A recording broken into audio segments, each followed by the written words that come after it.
Hello everyone, my name is Dark Dive, always spelled with the 23, but the numbers are silent. If you saw my previous review about the Moody Northern Theatre crew, welcome back. Last time, I approached that video with the intent to cement the occasion, since that entire night was a highlight for me. This time, I want to tackle this as a standard, tightly written review, so there will be minimal trauma dumping this time around. Enjoy! Last weekend on April 5th, I went to see Walden Remixed, a story that was commissioned by the Alliance Theatre in Atlanta, written and directed by St. Edward's own KJ Sanchez. That means that this is the very first performance of a play that will be passed around the world very soon. A few weeks prior to opening night, I received an email that detailed the artist's intent behind writing the play. The main premise of the play is that a young woman by the name of H, played by Marie Ritchie, was sent to live on the moon isolated from civilization, and she would slowly become more jaded and detached from humanity the longer she remained. It tackles a lot of tough themes, such as the effects of paranoia, corporate greed, distrust, disillusionment, hopelessness, current social issues, the general nature of mankind, and what it even means to be alive. Pretty heavy stuff, I'd say. And it doesn't hold back either. That's just the premise, but we already have a lot to talk about. The leading actor was casted perfectly. The play itself is 90 minutes long, which means that there are no intermissions for us or her. The set is minimalist with a flat platform and a few boxes on said platform, symbolizing her space station, while the areas between the middle of the stage and the audience symbolizes Earth. We open the play with her first day on the station. I forgot its name, so we're just going to call it the Ark. Sue me. H is settling into her new home, the Ark, when we see a Zoom call from her friends back on Earth. Emily, played by Gabrielle North, is her down-to-earth best friend who values the power in the voice to speak up, while also being able to see the best in others with her high emotional intelligence. Marshall, played by Chandler Collins, is her other best friend. With the voice of an angel and heart of gold, Marshall has to be the emotional sponge of the group, absorbing the drama he receives from others while trying to balance that and his own struggles of self-worth, both figuratively and very, very literally. Her squad is checking in on her first day, making sure that everything is set up for her stay. This is where we get a bit of info on H. Emily brings up how worried H's family is about her, highlighting her sister Lucy, played by Indigo Lane. H wants absolutely nothing to do with them, which I'll elaborate on later. Excited for her new career, Marshall prompts H to open the presents that they wrapped for her to take on the journey. H received a sweater that he always wore when H was on Earth. From Emily, she received a book called Walden, a chronicle of a man in Europe living by himself a mile away from civilization. As thoughtful as the gift was, mistake. They ask if H will get lonely, to which she responds by introducing Ladybird, an AI companion played by Eric Aguilar that NASA assigned to her to help run the space station on the moon. Even though a human shouldn't even go a week in isolation, this is no Mr. Beast's White Room. The space pod is decked out with sights, sounds, and smells from Earth that will help stimulate her mind. To add to this, she regularly has gaming sessions with Alex, played by Xander Botter, a game developer / streamer that has never felt UV in his life. And that's okay, mostly.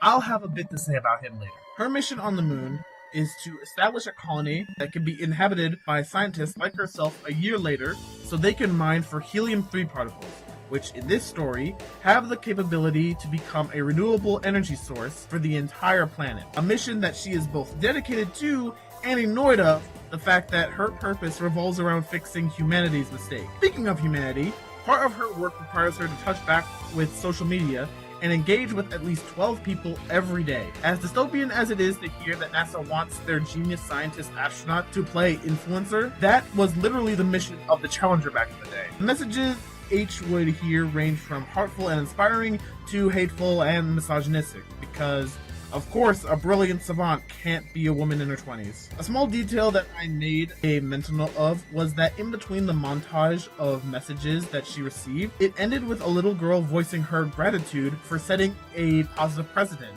Yet, H's takeaway revolved around the bad of the situation, that humans are surface level egotists. As we'll see later, she's projecting an experience. Time goes by. Eventually, H stops responding to her tweets as it's a waste of time for someone like her to start dialogues with people that harp on what she is. The more she interacts with Ladybird, the more human-like he becomes, even developing a physical android body to assist her. He even relays jokes that H said to him. Definitely not a concern. Alex and H play video games together while venting to each other.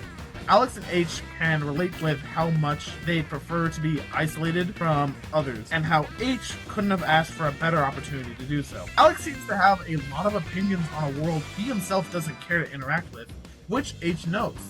Given his nervous mannerisms and lists, Alex doesn't really press forward on his stances. I mean, how could he? Marshall and H have a talk about the generational standards of struggles and how racism, although not as bad as the hosings in the 1950s, is still alive and well today, with the true divide being an older generation that would have gladly settled for the standards we have without complaint, and a younger generation that have better opportunities to start dialogues and continues to strive for better than what we have now. H brings up that Marshall is a valuable prospect for NYU as an actor and singer, to which he deflects. Emily will bring up H's family every now and then because she lives across the street from them, but H couldn't care less. It's here that we learn that H's parents developed a fear of science as H's mind grew her affinity for it. All of the opportunities that H has now needed to be sought after in secret as her parents forbidden her from progressing. It got to a malicious point where H filed for emancipation, a case that was thrown out the moment that her little sister told a fluffed up story about their parents' behavior. As far as H was concerned, they were all dead to her. That, of course, didn't stop Emily from bringing Lucy to a call unprompted. It goes about as well as you'd expect. Emily tried to have H give her some slack since Lucy had the same horrible parents, but H can only take this as a breach of her trust and ends the call. Ladybird, who was observing the entire ordeal, tries to comfort H. He even offers advice saying that Emily could be right, to which H dismisses. H and Ladybird share a lot of pivotal moments together, like her first moonwalk and her seeing Earth from the surface for the first time. The more time they spend together, the less she spends time interacting with her friends on Earth, and the more H's complex about humans festers, not helped by Ladybird reading H random excerpts from the Walden book, affirming her biases. This all comes to a head when H is contacted by all of her friends at once, confronting H about her behavior. H has been so detached that she didn't even know that Marshall skipped out on trying out for NYU based on the financial risks and pressure from a volatile industry involved. She essentially calls him a coward's friend. Things blow up from there. Emily calls out that H avoided reading the foreword of the book she gifted, to which H denies. As it turns out, Walden's author is a fraud. He saw and interacted with people every day, and any jail time he suffered for protesting was 16 hours at most. What Emily meant to do was break H's notion that it's even healthy to live as an island, since that's what H has been basing her beliefs on, the value of a people she hates interacting with. What it actually did was confirm her beliefs of humanity being a letdown time and time again. There it is again, H focusing on the worst possible conclusion. From this, she cuts contact with all of them for weeks. Keep in mind, at this point, she doesn't even interact with Houston anymore, and will even ignore urgent calls from them. Mistake! After weeks of radio silence, H, after listening to a heartfelt audio from Lucy, reaches out and they make amends. She also makes amends with her friend group, but that's when she learns that she should not have been ignoring those urgent messages from NASA. NASA was purchased by SpaceX, a private company. This is her worst fears come to fruition. Another capitalist oil boom. She joined this project because of the universal benefit her research would have on all of humanity. But if it were to fall into the hands of a private corporation, only the fortunate would receive those resources. H's solution is to buy time by setting back the program and essentially humanity by decades. She was going to overload the core of the colony and have all the buildings collapse in on itself. All of her friends call her insane, especially Emily. To Emily, H was short-sighted since regardless of who the research belonged to, it would still benefit humanity. But H could only see from her confirmation bias. It had to be done either the right way or not at all. She had seen time and time again she cannot trust humanity to do the right thing. The one time she put her trust in something bigger than herself, this is what happened. Alex tried to weigh in, saying that big disruptions have worked in the past to forge better futures, like the Boston Tea Party. Emily then explodes at him, for he had no right to say anything about change when he refused to even walk outside. Emily invites him to go on rallies, but he refuses. When he and his mother, who he lives with, goes to the grocery store, he stays in the car. Emily asks what Alex is so afraid of, to which Alex breaks down, exclaiming that he isn't afraid. He has tried to live the healthy routine that everyone tells him about, but it has only led to his misery. So he chooses to live how he does because otherwise he'd never be allowed to exist in peace.